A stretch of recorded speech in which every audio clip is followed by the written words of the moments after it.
پیارے دوستو، ایک لمحے کے لیے آنکھیں بند کریں اور سوچیں وہ لمحہ جب انسان کی آخری سانس نکل رہی ہوگی، زبان ہلنے سے رک گئی ہوگی اور رشتہ دار روتے ہوئے کہہ رہے ہوں گے چلا گیا، مگر اصل سفر تو اب شروع ہوا ہے۔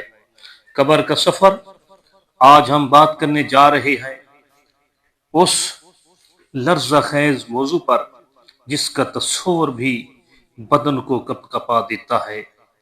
وہ 7 لوگ جن پر قبر تنگ ہو جائے گی۔ نبی کریم صلی اللہ علیہ وآلہ وسلم نے ہمیں خبردار کیا ہے کہ قبر یا تو جنت کے باغوں میں سے ایک باغ ہے یا جہنم کے گڑھوں میں سے ایک گڑھا۔ اب سوچنے کی بات یہ ہے کہ ہم کس قبر کے مسافر بنیں گے۔ بسم اللہ الرحمن الرحیم۔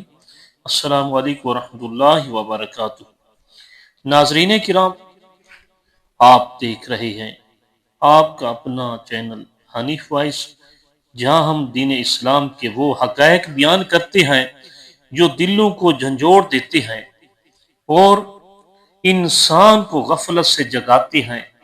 تو آئیے جانتے ہیں وہ کون سے 7 لوگ ہیں جن پر قبر تنگ ہو جائے گی۔ حدیث مبارکہ میں آتا ہے کہ رسول اللہ صلی اللہ علیہ وآلہ وسلم نے فرمایا، قبر ہر انسان کو دباتی ہے۔ اگر کوئی نجات پانے والا ہوتا تو سعد بن معاذ رضی اللہ تعالی عنہ ہوتے، مسند احمد۔ سوچیں وہ سعد بن معاذ رضی اللہ تعالی عنہ جن کے جنازے پر 70,000 فرشتے نازل ہوئے، جن کی وفات پر عرش الہی ہل گیا، ان پر بھی قبر تنگ ہوئی، مگر رحمت الہی نے فوراً کشادگی عطا فرما دی۔ اب سوال یہ ہے، جب سعد بن معاذ رضی اللہ تعالی عنہ جس جلیل القدر صحابی کو بھی قبر میں دبایا تو ہم گناہ گاروں کا کیا حال ہوگا؟ آئیے جانتے ہیں وہ 7 لوگ جن پر قبر تنگ ہو جائے گی۔ پہلا، نماز میں سستی کرنے والا۔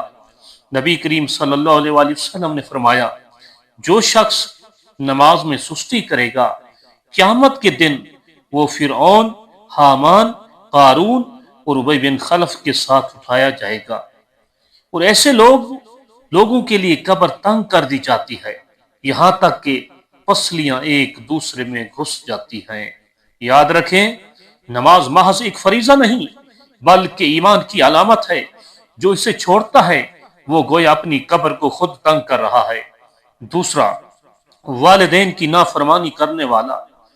قرآن فرماتا ہے، اور ماں باپ کے ساتھ حسن سلوک کرو، ان پر اف تک نہ کہو۔ جو شخص والدین کی نافرمانی کرتا ہے اس کی قبر سکون کی جگہ نہیں بنتی بلکہ تنگی، اندھیرا، وحشت اس کا مقدر بن جاتی ہے۔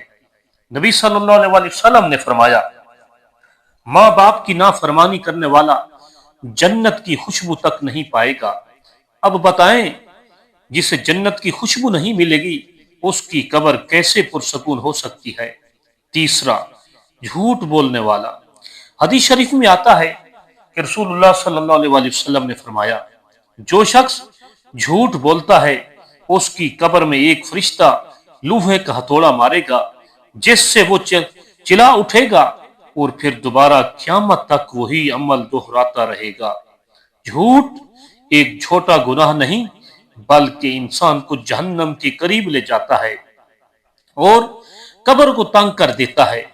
چوتھا، زنا کرنے والا۔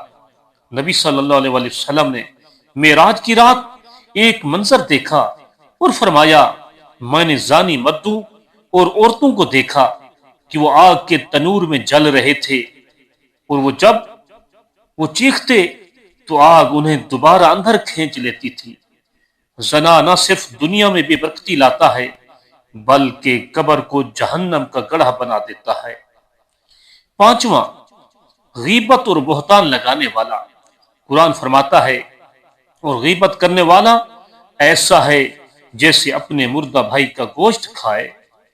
نبی صلی اللہ علیہ وآلہ وسلم ایک قبر کے پاس سے گزرے اور فرمایا، یہ دونوں عذاب میں مبتلا ہیں اور کسی بڑے گناہ کی وجہ سے نہیں۔ ایک پیشاب سے پرہیز نہیں کرتا تھا، دوسرا لوگوں کی چغلی کھاتا تھا۔ چھٹا، یتیم کا مال کھانے والا۔ اللہ تعالیٰ نے فرمایا، جو لوگ یتیموں کا مال ظلم سے کھاتے ہیں وہ اپنے پیٹ میں آگ بھر رہے ہیں اور وہ ضرور جہنم میں داخل ہوں گے۔ ایسے لوگوں کی قبر آتش جہنم کا ایک تہتا گڑھا بن جاتی ہے۔ اور ساتواں، ریاکار یعنی دکھاوے والا۔ نبی صلی اللہ علیہ وسلم نے فرمایا، جو عمل دکھاوے کے لیے کرے گا اللہ تعالیٰ اس کا پردہ قیامت کے دن چاک کر دے گا۔ ریاکاری قبر میں اندھیرا، خوف اور تنگی لے آتی ہے، کیونکہ وہ عمل اللہ تعالیٰ کے لیے نہیں کیا گیا بلکہ لوگوں کی تعریف کے لیے۔ پیارے ناظرین کرام، یہ وہ 7 لوگ ہیں جن پر کمر تنگ ہو جائے گی، لیکن اللہ تبارک و تعالیٰ کی رحمت ہر چیز سے زیادہ وسیع ہے۔ اگر ہم توبہ کر لیں، اپنے گناہوں پر ندامت کے آنسو بہا دیں اور سچے دل سے اللہ تعالیٰ کی طرف پلٹ آئیں تو قبر کا اندھیرا بھی نور بن سکتا ہے۔ قرآن فرماتا ہے، ان الذین قالوا ربنا اللہ ثم استقاموا تتنزل علیہم الملائکہ۔ فرمایا، یقیناً جنہوں نے کہا ہمارا رب اللہ ہے اور اس پر ڈٹ گئے، قائم رہے، ان پر فرشتے نازل ہوتے ہیں۔ یعنی ایمان، استقامت اور نیک اعمال قبر کو نور سے بھر دیتے ہیں۔ حضرت سیدنا عثمان بن عفان رضی اللہ تعالی عنہ جب کسی قبر کے پاس سے کھڑے ہوتے تو اتنا روتے کہ داڑھی مبارک تر ہو جاتی۔ لوگوں نے پوچھا، آپ جنت و جہنم کے ذکر پر اتنا نہیں روتے جتنا قبر کے ذکر پر؟ فرمایا، کیونکہ قبر آخرت کا پہلا مرحلہ ہے۔